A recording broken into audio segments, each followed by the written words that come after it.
beauties and cuties. Welcome to Lounging with Lovely. I am your hostess with the mostest, Lovely.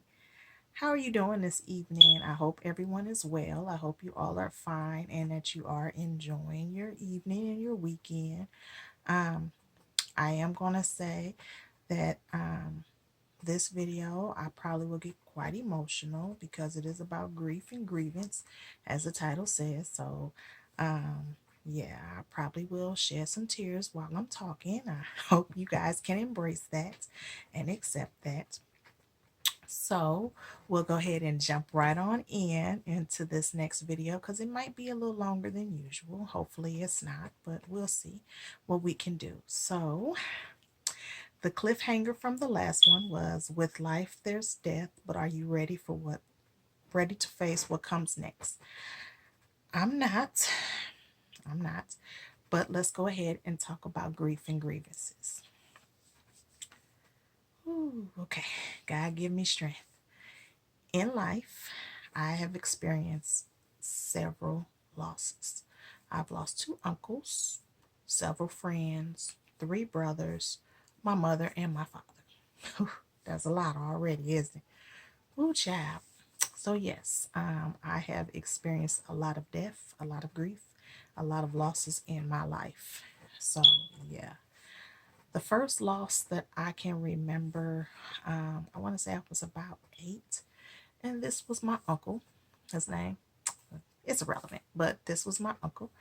He was the uncle that helped my mom name me Leanna. He was the uncle who would walk me all over my hometown. He was a tall man, and whenever he walked me all over town, all he say was, "If you want to walk with me, Lee, baby, you gotta keep up." And I loved it. It was a little, I was doing a little jog, keeping up with my uncle, but I was keeping up.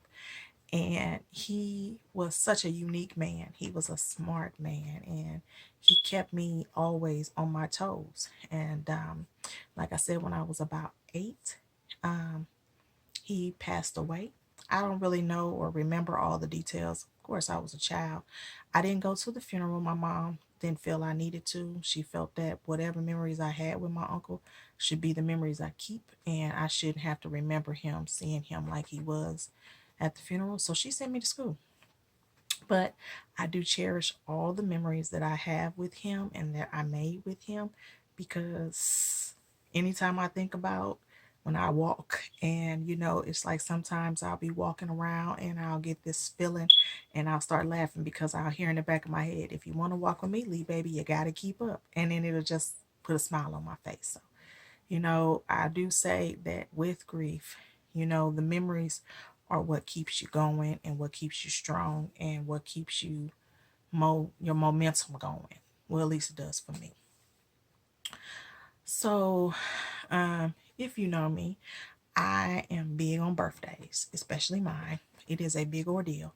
I celebrated all 28 days because I got the shortest month of the year. So, of course, I'm celebrating every day, every hour, as much as I can, whenever I can. That's just me. But I am big on birthdays because I have lost so many people in my life, and a lot of people in my family, they die young. And because they die young, I feel like me making it to see another year is a milestone. And so, hey, I might as well celebrate it like I have not celebrated it ever again, and like I will never celebrate it again.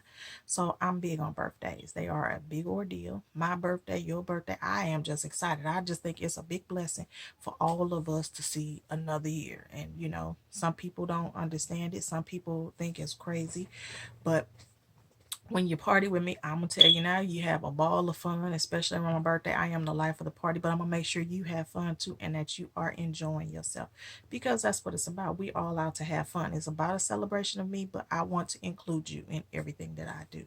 So yes, that's what I am and how I am about birthdays, or at least mine. Um, so the next part of this video, we are going to talk about losing my mama. I'm trying to hold back my tears. So it's been 20 years. It'll be 21 years next month. So let's just go ahead and talk about it. When I was 20, in March of 1999, I got a call from at work saying I needed to rush to the hospital because they were rushing my mom to the hospital. I leave work, I run to the hospital, I get to the ER, my mom's in there, and my mom being who she was like, "Baby, I'm good. Look, girl, look, this, I'm fine. I just passed out. There's nothing wrong with me. I'm fine. We can go on and go home." Well, the doctors was like, "Well, we don't want you to go home because you just don't pass out for no reason." So instead of having her go home, they kept her for an overnight observation. Okay. So the next day, when I get to the hospital, the doctors are in the room and they're talking to us, and they tell us that my mom has cancer. And I'm 20. I didn't know what to do, I didn't know what to say. They told us that they were going to connect us with an oncologist for us to talk to and discuss whatever questions we had, whatever issues we had, and we will then go from there.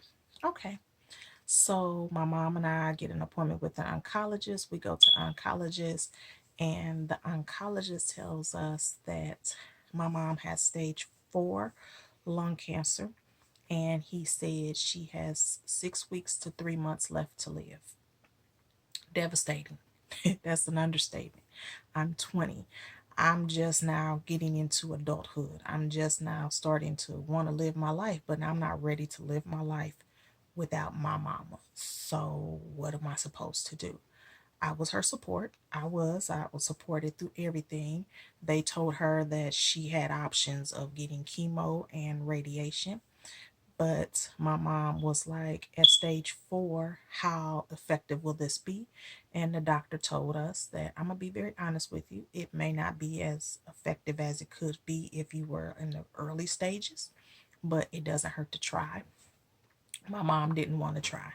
She said, when God's ready to take me home, he'll take me home. And I'm not finna do this, especially if I have very little odds of getting a chance of recovering from this. So my mom didn't do chemotherapy and she didn't do radiation. She just dealt with it every day at a time. We planned to take trips. We planned to go visit my brother.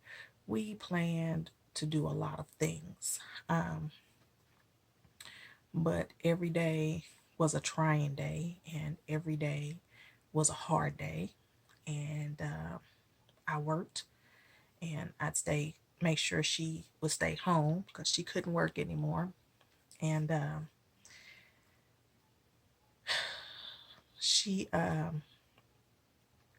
she didn't want to fight.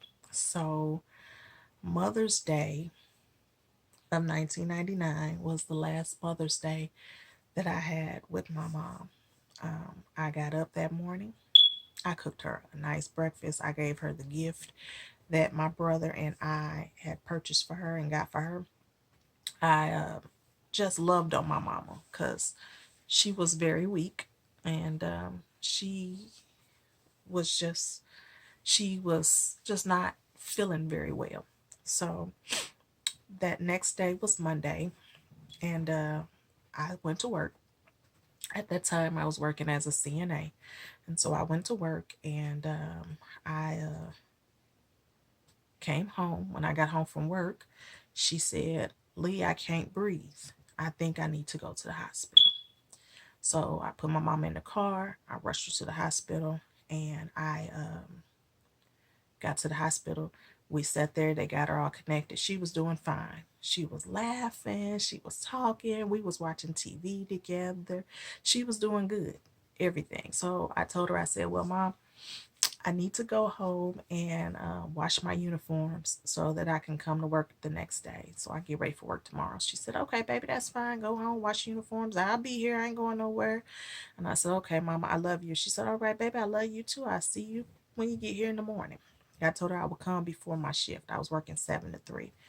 So the next day I got up. I got to the hospital about 5 o'clock in the morning. Before I could go into the room, the nurse, who knew me, of course, because I worked at this hospital, she stopped me and she said, "Well, Leanna, I want to tell you, I don't know, but your mom took a turn for the worse overnight." And she is not doing very well. She's not being very receptive. She's not really talking anymore. She's not getting up going to the bathroom on her own anymore. She's just not doing well at all. And I just want to forewarn you because the doctor will be here, and I really think it's important that you talk to her, just talk to him to see what the next steps are for your mom. So I went and told my boss what was going on, and went to the room. When the doctor came, he said, "Leanna, I'm gonna be very honest with you. Your mom probably isn't going to make it the rest of the week." I just talked to my mom last night. She was just laughing and talking with me. She told me she loved me. This was too much. He said, "I think it's time for you to call in the family and tell the family to get here because she's not going to get the rest of the week." So I called in all of my family and told them that they needed to come on in, come on home, because mama's not going to make it much longer.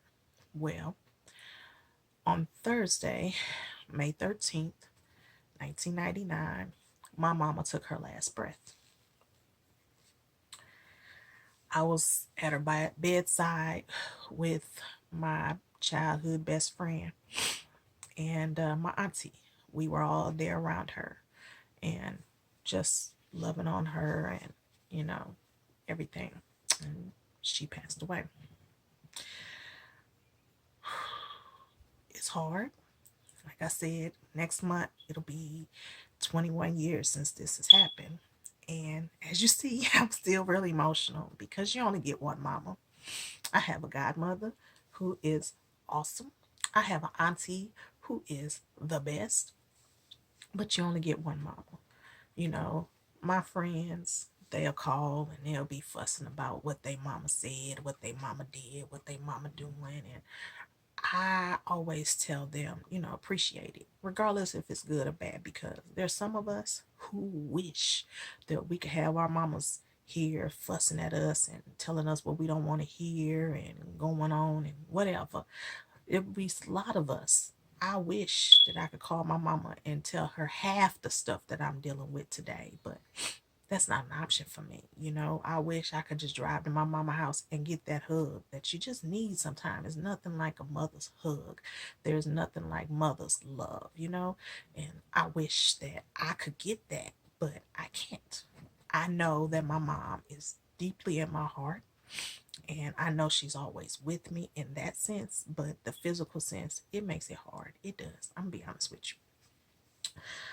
I have so many memories that I can go on, and I share them with my kids because my mom wasn't here to see me have kids. She wasn't here to see me get married. She wasn't here to see me do a lot. She wasn't here when I accomplished the goal of getting my degrees. She wasn't here for none of that. So my mom missed out on so much, but she didn't. She was here, and I know she's proud of me. I know she's proud of the woman that I've become. I know she's proud of the mother that I am. I know she's proud of the accomplishments that I have obtained. Just, I know this, but it's just not the same. You know what I mean? Um, but when my mom passed away, I went into a very, very deep depression. I didn't want to eat.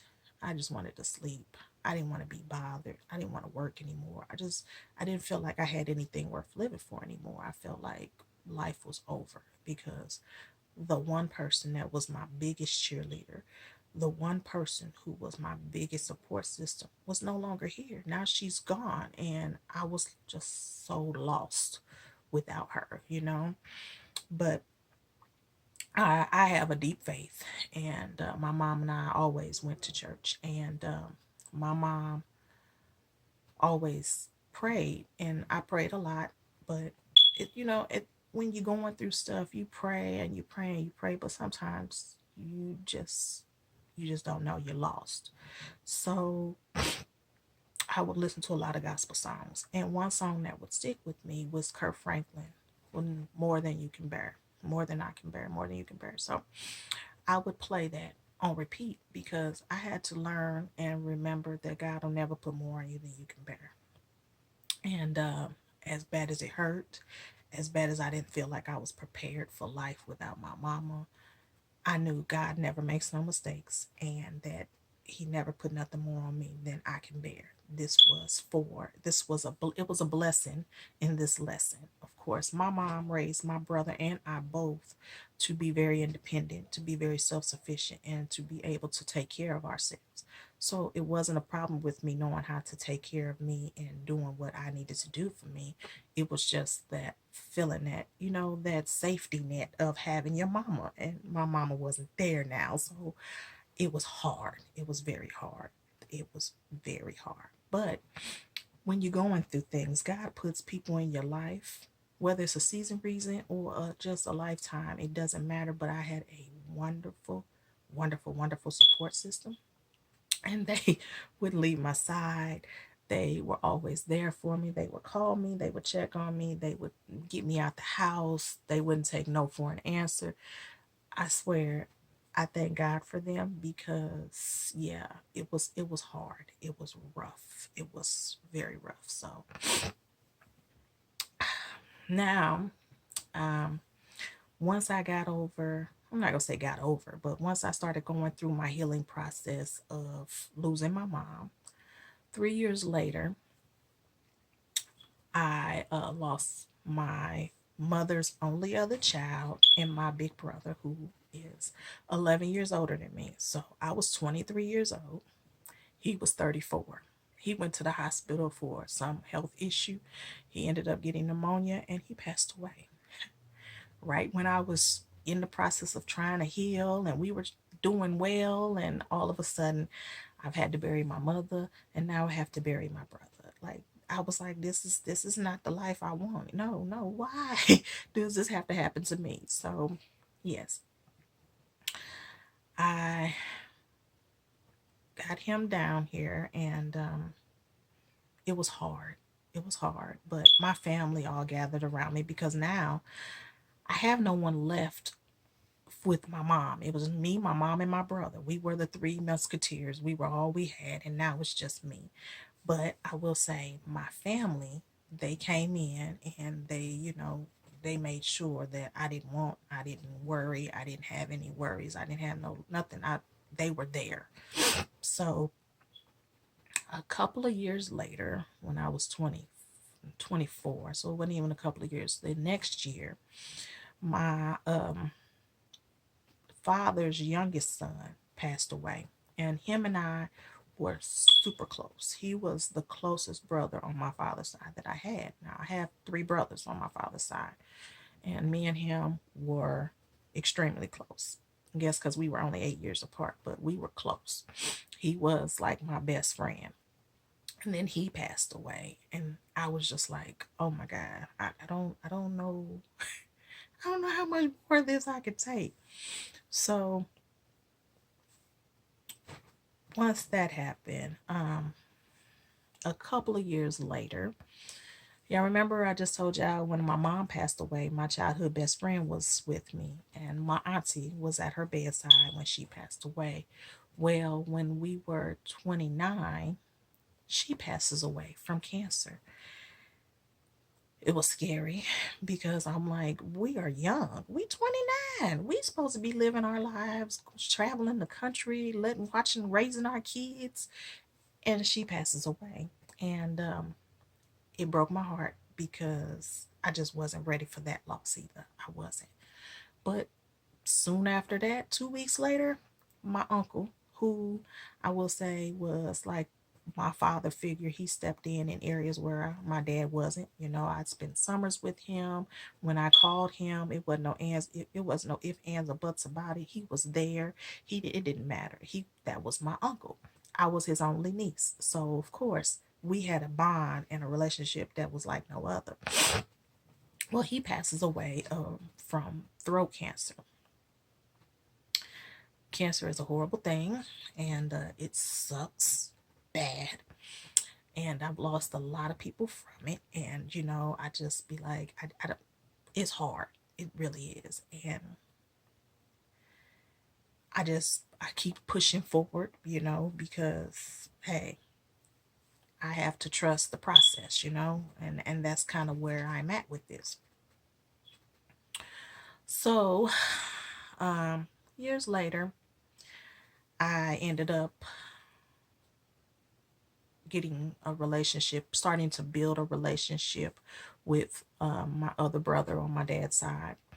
He moved to the area. We worked at the same company. So we were just trying to build a relationship, get a bond, a brotherly, sisterly bond, get to know each other better than what we had. And he passes out at work and they rush him to the hospital and he passes away. I was devastated.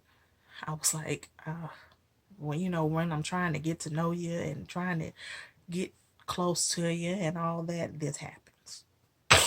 But I mean, it was okay. I mean, I hurt because who wants to lose a sibling? Who wants to lose anybody? You want people to live with you for as long as you can, get them to live with you. So a couple of years after that, um, even though my dad was a part-time dad, he was still my father. I can't deny that. I can't take that away.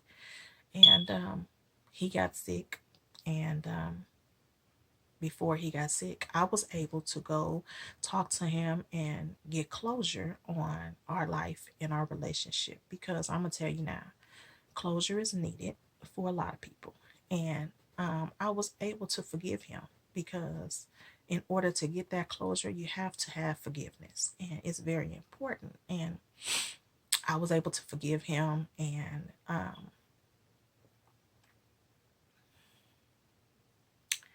after that, he passes away.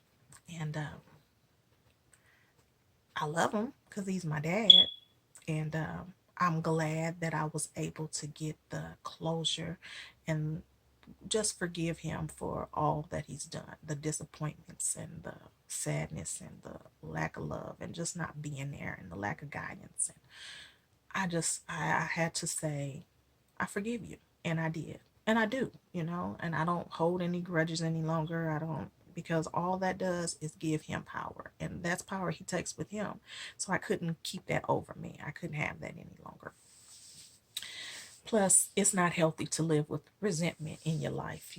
So, hey, I try to live a positive life and I don't need no negative energy around me or with me or anything like that. So I had to let that go. As you can see, I have had so many losses in my life. I may not have grieved correctly in all of them. Like when my mom died, I was trying to be superwoman and I was trying to be strong for everybody in the family because, I had had my time with my mom. I was there all through it from the beginning, from the diagnosis all the way to the end. So I was trying to be strong for everybody else when honestly I needed to grieve. I needed to let it out and I needed to be able to understand that it was okay for me to grieve. And so I didn't grieve correctly, but I'm working on that. That's probably why I'm still very emotional about it. Um, when you lose someone who is near and dear to you, cry, let it out, scream. Don't try to be strong because being strong, it comes back to haunt you because then years later you're like, oh man, I should have did this or I should have just, or you in therapy like me, crying about the things you should have did differently. So it's not healthy. Let it out. If you have to, do it. Don't be ashamed of your emotions because they're normal. It's a part of life. Um, if you still have your mother, your father, your siblings, your best friend, appreciate them, love on them, hug them, everything that you can while you can, because I don't want you to be like me and wish that I could get that one more hug, that one last hug, or that one last kiss, or that one last I love you. Just love on your people while you got them to love on. I don't care how mad they make you. I don't care what they say, how they treat you. Love on your people. Even if it's from afar, pray for them, forgive them, and love them. And hey, that way, you're not giving them the power. You're still keeping the power, and you're not not appreciating what you have, because like I told you before, there are people like me that wish that I could give all that and do that all for my mom, my dad, my brothers, my best friend, anybody that I've lost. I miss all of it. So the cliffhanger for the next video is God will never put more things on you than you can bear.